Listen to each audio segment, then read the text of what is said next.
Hello and welcome. Please subscribe to our channel to receive most recent webinars related to coronary physiology, assessment, and innovation.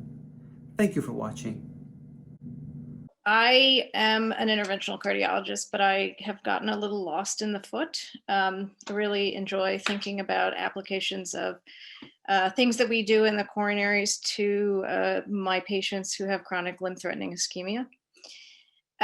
So I wanted to show an example of essentially that it is possible to do a hemodynamic assessment in a limb and to sort of peak our thinking process about how this may be useful in treatment and prognostication amongst our most critically ill PAD patients.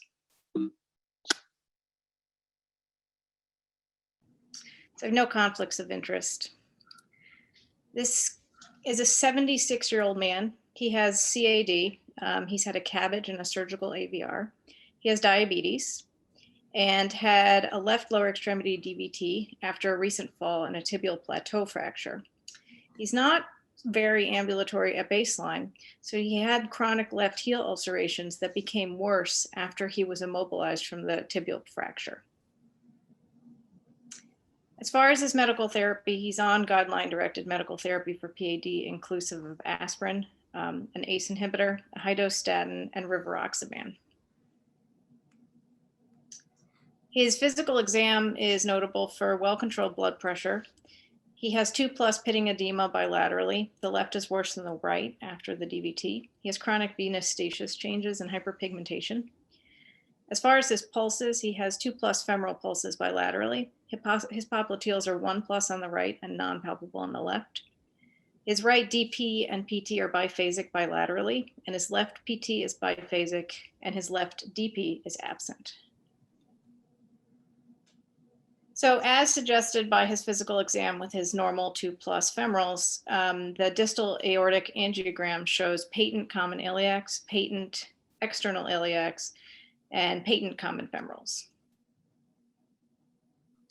Looking down the left leg, his SFA is beautiful, perfectly patent. His profunda is open.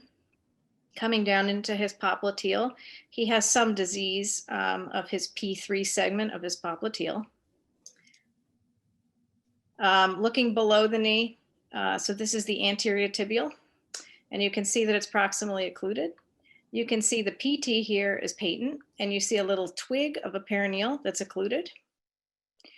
And this is coming down into the foot, and this is the heel coming around to the toes. And basically the PT is the only vessel that's open down to the foot. So the dogma for these cases is that a single vessel inline flow to the area of the wound should be sufficient for wound healing. And this patient has really preserved inflow down the iliacs, common femorals, SFA, a little bit of popliteal disease, but nothing crazy, and inline flow to the PT. However, clinically, these wounds were non-healing. So whatever we think he has, whatever we think the supply is not sufficient for the actual demand of this wound. So in this case, we placed a 6 French long sheath from the right CFA up and over to the left. I thought this would be an interesting case to try to measure the hemodynamics on. So we introduced the obsense wire and equalized it in the popliteal, and then we removed it. So this issue of where to equalize in the periphery needs some thought. And right now in chronic limb-threatening ischemia, the kind of best cases for measuring this, in my opinion, are the ones where you really have no disease until below the knee. Because if a patient is presenting with a wound, typically they'll either have multi-level disease or isolated tibial disease. So if you can normalize somewhere, and I think the popliteal or the SFA may be the best, you want to sort of exclude anyone right now who doesn't have, you want to exclude anyone who has significant inflow disease. So then I removed that wire and then crossed the PT, which we saw to be open, with a Fielder FC and a Caravel microcatheter. And then exchanged that out for the obsense wire through the microcatheter. And I measured the FFR at the ankle, after 600 micrograms of intraarterial nitroglycerin, and it was 0.68. I blew the wire out, the FFR wire, through the through the caravel, and reintroduced the fielder into the vessel for intervention. So I tried to cross retrograde down the PT back up into the AT, and that was unsuccessful. So instead I came down the AT, which is the occluded vessel, and you can see the wire comes down and around up the pedal loop. And then you can balloon in retrograde fashion. So I ballooned the pedal loop with a 2x40 and came back into the proximal vessel with a 2.5x100 and up to the proximal AT with a 4x20. And that restored flow into the pedal loop through the AT. And then went for the perineal. So I wired the perineal antegrade down to the ankle, ballooned with a 3x100. Had good 3-vessel runoff, and I'll show you the pictures of that. I reintroduced the FFR wire then into the PT at the level of the ankle, which is where we'd initially measured. And that FFR value was 0.79 post-procedure after 600 micrograms of intraarterial nitroglycerin. So these are the final angiograms. So you can see we didn't have an AT before and we didn't have a perineal. We have brisk, good flow, tons of collaterals perking up. And down into the foot, now you see basically the entirety of the pedal loop.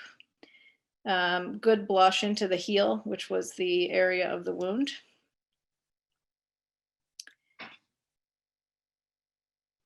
And he subsequently healed his ulceration within about 3 weeks post-procedure in a wound that he had had for several months. So the learning points here are that measurement of FFR is feasible in the lower extremity. And this ability to disconnect and reconnect the wire is key because I don't know what these numbers mean. And I think this issue that you guys had brought up previously of measuring pre and post procedure, we certainly know what it means pre-procedure in the coronaries, and we're learning what it means post-procedure in the coronaries. I think that in assessing patients with ulcerations and tissue loss, we have to consider not only the supply and the demand. So we don't have a great way to estimate the supply-demand mismatch other than if it hasn't healed in a certain amount of time, they don't have enough supply for the demand. So FFR may be helpful in quantifying this mismatch in chronic limb-threatening ischemia. So as far as future directions for applying hemodynamic assessment in the lower extremities, we'll need to determine the optimal induction of hyperemia. So what is that agent? Is it adenosine? Is it nitroglycerin? Is it something else? And what are the post-intervention FFR cutoffs that will correspond to adequate wound healing? Or what is the pre-intervention FFR cutoff that might correlate to wound healing without an intervention? So I took us a little bit far afield into the foot, and I hope that it stirs a little bit of discussion so that we can think more deeply about how to apply this. Thank you so much.